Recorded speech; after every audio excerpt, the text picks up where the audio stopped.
otak kita bisa berubah. Kapan itu berbahaya dan kapan bisa pulih? Bayangkan jika suatu hari Anda tiba-tiba tidak bisa mengingat nama orang terdekat Anda, atau Anda kesulitan mengendalikan emosi tanpa alasan yang jelas. Mungkin itu bukan sekadar kebiasaan buruk, melainkan tanda bahwa otak Anda sedang berubah. Otak kita memiliki kemampuan luar biasa untuk berubah, beradaptasi, bahkan pulih dari kerusakan. Namun, ada batasannya. Tidak semua perubahan bisa diperbaiki. Kapan perubahan otak menjadi sesuatu yang berbahaya? Apa yang bisa kita lakukan untuk mencegahnya? Inilah yang akan kita ungkap dalam video ini. Setiap hari, otak kita terus berubah. Perubahan ini bisa terjadi karena usia, pengalaman, emosi, atau bahkan kebiasaan yang kita lakukan secara berulang. Namun, tidak semua perubahan bersifat positif. Beberapa bisa membantu kita berkembang, sementara yang lain justru dapat merusak cara kita berpikir, mengingat, dan merasakan emosi. Kita akan membahas dua jenis perubahan otak, perubahan minor yang bisa pulih dan perubahan mayor yang sering kali tak dapat diperbaiki. Perubahan otak terjadi karena mekanisme yang disebut neuroplastisitas, yaitu kemampuan otak untuk beradaptasi terhadap lingkungan dan pengalaman baru. Neuroplastisitas ini bisa bekerja dalam dua arah, memperbaiki atau malah merusak otak. Jadi, apa yang kita lakukan sehari-hari benar-benar mempengaruhi kesehatan otak kita di masa depan. Perubahan otak minor terjadi ketika faktor eksternal, seperti stres, kecemasan, atau kurang tidur, mulai mempengaruhi cara kerja otak kita. Perubahan ini mungkin tidak langsung terasa, tetapi bisa mempengaruhi konsentrasi, emosi, dan bahkan kebiasaan sehari-hari kita.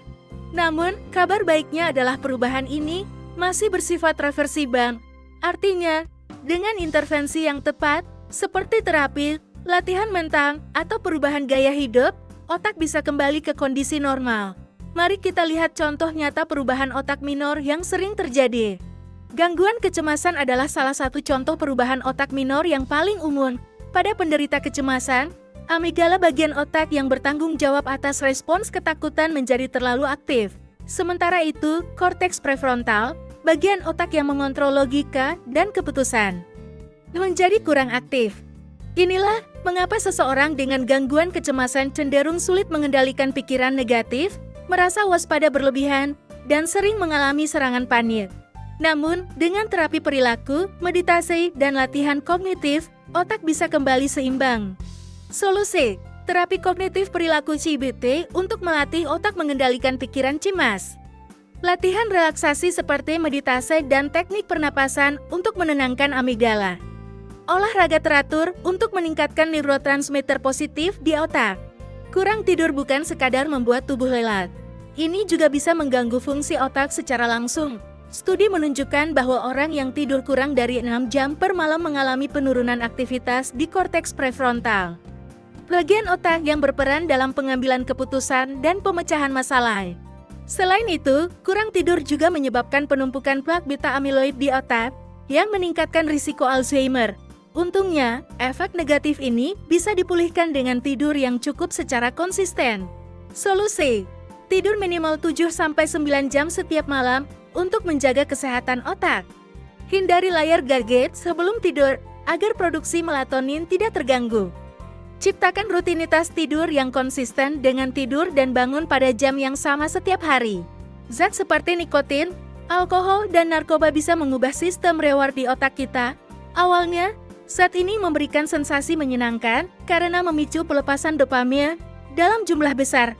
Namun, seiring waktu, otak menjadi terbiasa dan membutuhkan dosis yang lebih tinggi untuk merasakan efek yang sama. Akibatnya, terjadi ketergantungan. Saat seseorang mencoba berhenti, otak mengalami krisis karena kehilangan sumber dopamin eksternal. Inilah yang membuat kecanduan sulit dihentikan. Namun, dengan terapi dan rehabilitasi yang tepat, otak bisa perlahan kembali ke kondisi normal. Solusi: terapi perilaku untuk mengubah pola pikir yang mendukung kecanduan. Dukungan sosial dari keluarga dan komunitas rehabilitasi. Aktivitas pengganti yang sehat, seperti olahraga dan hobi kreatif untuk merangsang dopamin alami.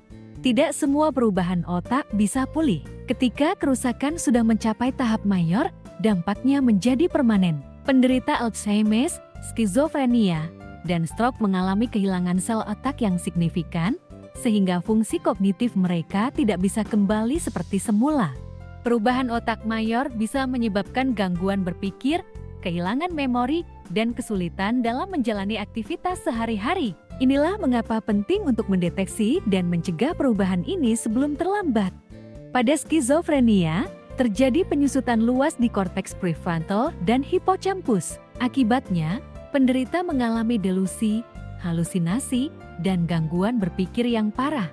Sementara itu, Alzheimer menyebabkan akumulasi plak beta-amiloid di otak yang menghancurkan sel saraf secara perlahan hingga seseorang kehilangan memori dan kemampuan berpikirnya. Pencegahan, jaga pola hidup sehat dengan olahraga dan pola makan bergizi. Stimulasi mental dengan membaca, bermain teka-teki, dan belajar hal baru. Hindari stres berkepanjangan yang dapat mempercepat penuaan otak. Otak kita terus berubah. Perubahan kecil bisa pulih, tetapi perubahan besar butuh intervensi serius. Dengan gaya hidup yang tepat, kita bisa menjaga otak tetap sehat lebih lama. Jangan abaikan gejala-gejala perubahan otak. Jika Anda atau orang terdekat mengalami kesulitan berpikir, kehilangan memori, atau perubahan emosi yang drastis, segera konsultasikan dengan tenaga medis profesional. Kecanduan bukan sekadar kebiasaan buruk. Ini adalah perubahan otak yang nyata. Saat seseorang kecanduan, otaknya mengalami ketidakseimbangan dopamin, hormon yang mengendalikan rasa senang dan motivasi. Semakin sering seseorang mengonsumsi zat adiktif, semakin sulit otaknya untuk merasakan kesenangan secara alami. Ini menyebabkan ketergantungan, dan ketika berhenti, otak mengalami krisis, menyebabkan gejala putus zat yang menyiksa.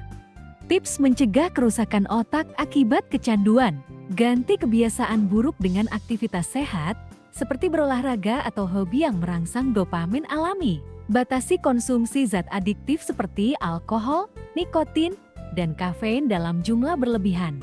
Jika sudah mengalami kecanduan, segera cari bantuan profesional seperti terapi perilaku atau rehabilitasi.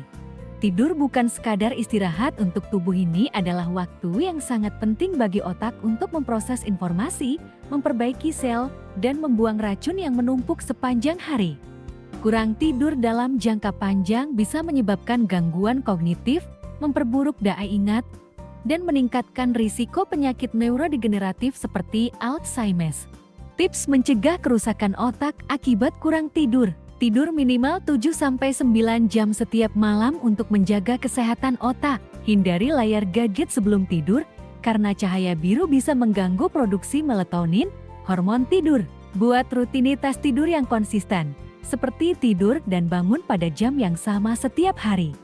Cedera kepala bisa terjadi kapan saja, baik akibat kecelakaan, olahraga, atau insiden lainnya. Meskipun tampak sepele, benturan pada otak dapat menyebabkan gangguan serius yang disebut cedera otak traumatis. Cedera ini bisa merusak jaringan otak, mengganggu ingatan, keseimbangan, bahkan menyebabkan gangguan emosional. Cedera yang berulang, seperti pada atlet tinju atau sepak bola, bisa meningkatkan risiko penyakit neurodegeneratif seperti KTE chronic traumatic encephalopathy. Tips mencegah kerusakan otak akibat trauma kepala. Gunakan helm saat bersepeda, berkendara, atau berolahraga ekstrem untuk melindungi kepala. Hindari aktivitas berisiko tinggi tanpa perlindungan yang memadai. Jika mengalami benturan kepala, segera lakukan pemeriksaan medis untuk mendeteksi potensi cedera otak. Stres bukan hanya masalah emosional. Dalam jangka panjang, stres bisa menyebabkan perubahan nyata di otak, terutama pada hipocampus, bagian otak yang berperan dalam pembentukan memori. Stres kronis juga membuat amigdala, pusat ketakutan di otak, menjadi lebih aktif. Ini bisa membuat seseorang lebih mudah cemas, sulit fokus, dan sulit mengendalikan emosi. Tips mencegah kerusakan otak akibat stres. Latih teknik pernapasan dan meditasi untuk mengurangi respon stres. Luangkan waktu untuk kegiatan yang menenangkan, seperti membaca, berjalan di alam, atau mendengarkan musik. Jika stres berlebihan, pertimbangkan untuk berkonsultasi dengan profesional kesehatan mental. Makanan yang kita konsumsi berperan besar dalam menjaga kesehatan otak. Nutrisi yang baik dapat memperkuat koneksi antar sel saraf, melindungi otak dari penuaan, dan meningkatkan daya ingat. Sebaliknya, pola makan yang buruk bisa mempercepat kerusakan otak dan meningkatkan risiko penyakit degeneratif. Mari kita lihat bagaimana nutrisi dapat membantu kita menjaga otak tetap tajam dan sehat. Tips mencegah kerusakan otak dengan pola hidup sehat. Konsumsi makanan tinggi antioksidan seperti blueberry, sayuran hijau, dan kacang-kacangan untuk melindungi sel otak. Rutin berolahraga, karena aktivitas fisik meningkatkan aliran darah ke otak dan mencegah degenerasi otak. Latih otak dengan aktivitas yang menantang, seperti belajar bahasa baru atau bermain teka-teki. Otak kita terus berubah setiap hari. Beberapa perubahan bersifat sementara dan bisa dipulihkan, tetapi ada juga perubahan yang bersifat permanen dan berbahaya. Penting untuk memahami kapan perubahan otak menjadi berbahaya dan apa yang bisa kita lakukan untuk mencegahnya. Jangan abaikan gejala-gejala perubahan otak. Jika Anda atau orang terdekat mengalami kesulitan berpikir, kehilangan memori, atau perubahan emosi yang drastis, segera konsultasikan dengan tenaga medis profesional. Dengan penanganan yang tepat, kita bisa menjaga otak tetap sehat dan berfungsi optimal. Otak memiliki keajaiban tersendiri. Meskipun beberapa perubahan bisa merusak, otak kita memiliki kemampuan luar biasa untuk beradaptasi, bertransformasi, dan bahkan memulihkan dirinya sendiri. Dengan perawatan yang tepat, otak bisa kembali sehat dan berfungsi optimal. Jika kita memberikan nutrisi yang baik, istirahat yang cukup, dan menjaga kesehatan mental, otak kita bisa tetap tajam hingga usia tua. Bahkan bagi mereka yang pernah mengalami gangguan otak, selalu ada harapan untuk memperbaiki dan meningkatkan kualitas hidup. Sekarang Anda tahu betapa pentingnya menjaga kesehatan otak. Jangan tunggu sampai terlambat. Lakukan langkah-langkah sederhana untuk melindungi dan meningkatkan fungsi otak Anda mulai dari sekarang. Mulai dari pola makan sehat, olahraga teratur, hingga mengelola stres dengan baik. Jika Anda ingin tahu lebih banyak tentang bagaimana cara menjaga otak tetap sehat, jangan lupa subscribe channel kami untuk mendapatkan video edukatif lainnya tentang kesehatan otak. Klik tombol subscribe di bawah ini dan jadilah bagian dari komunitas yang peduli dengan kesehatan otak.